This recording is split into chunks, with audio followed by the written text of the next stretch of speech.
Hi friends, welcome to RS allrounder. இன்னைக்கு நம்மளோட YouTube சேனல்ல ரொம்பவே இன்ஸ்டண்டா செய்யக்கூடிய ஒரு வெரைட்டி ரைஸ் ரெசிபி தாங்க செய்ய போறோம்.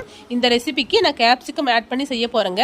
நீங்க கேப்சிகம்க்கு பதிலாக கேரட், பீன்ஸ் எது இருந்தாலுமே ஆட் பண்ணி செஞ்சுக்கலாங்க. இந்த ரெசிபிக்கு நம்ம மசாலாவுமே ஆட் பண்ணி செய்ய போறதில்ல. ஆனா டேஸ்ட் ரொம்ப சூப்பரா இருக்குங்க. ரொம்ப சிம்பிளான ரெசிபி, ரொம்பவே குயிக்கா செஞ்சு முடிச்சிடலாம். இப்போ வாங்க இந்த ரெசிபி எப்படி செய்யலாம்னு சொல்லிட்டு வீடியோக்குள்ள போய் பார்க்கலாம். இந்த ரெசிபி பண்றதுக்கு ஒரு பேன்ல 2 டீஸ்பூன் ஆயில் ஆட் பண்ணிருக்கேன். எண்ணெய் நல்லா சூடாயிருச்சு. இப்போ இது கூடவே 1 டீஸ்பூன் கடுகு ஆட் பண்ணிக்கலாம்.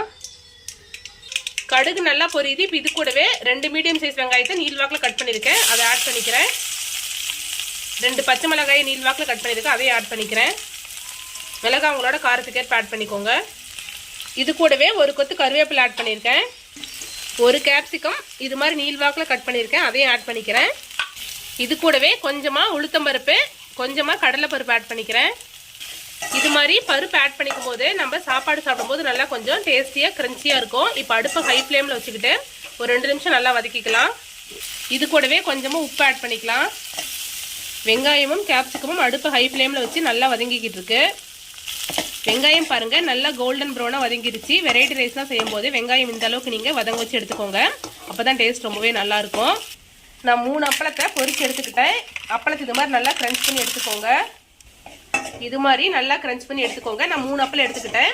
நீங்கள் சாதம் எத்தனை பேருக்கு செய்றீங்களோ அதுக்கு தகுந்த மாதிரி எடுத்துக்கோங்க. வெங்காயம் நல்லா வதங்கிடுச்சு. இது கூடவே தேவையான அளவு ஒயிட் ரைஸ் ஆட் பண்ணிக்கிறேன். சாதம் நல்லா இது மாதிரி உதிரியாக வலிச்சு எடுத்துக்கோங்க, அப்போ தான் வெரைட்டி ரைஸ்லாம் செய்யும்போது நல்லாயிருக்கும். இது கூடவே கொஞ்சமாக பெப்பர் தூள் ஆட் பண்ணிக்கிறேன். தேவையான அளவு உப்பு ஆட் பண்ணிக்கிறேன். இது கூடவே நம்ம கிரன்ச் பண்ணி எடுத்துக்கிட்ட அப்பளத்தை ஆட் பண்ணிக்கலாம். நான் வேற எந்த மசாலாவும் ஆட் பண்ணிக்கல. நம்ம ஆட் பண்ணிக்கிட்ட மிளகாயும் பெப்பர் தூளும் மட்டும்தான். இப்போ அப்பளத்தை ஃபுல்லாக ஆட் பண்ணிடலாம். இப்போ இது நல்லா மிக்ஸ் பண்ணி விட்டுடலாம். இது கூடவே பீனட் இருந்து அதையும் எடுத்து லைட்டாக ஒரு பல்ஸ் விட்டு அதையும் ஆட் பண்ணிக்கிட்டா டேஸ்ட் ரொம்பவே சூப்பராக இருக்கும். இப்போ சாதத்தோட எல்லா சைடும் படுற மாதிரி நல்லா மிக்ஸ் பண்ணி விட்டுடலாம். நல்லா மிக்ஸ் பண்ணி விட்டாச்சு. ரொம்ப சிம்பிளான ரெசிபிங்க. இதுக்கு நம்ம தக்காளி எதுவுமே ஆட் பண்ணிக்க தேவையில்லை.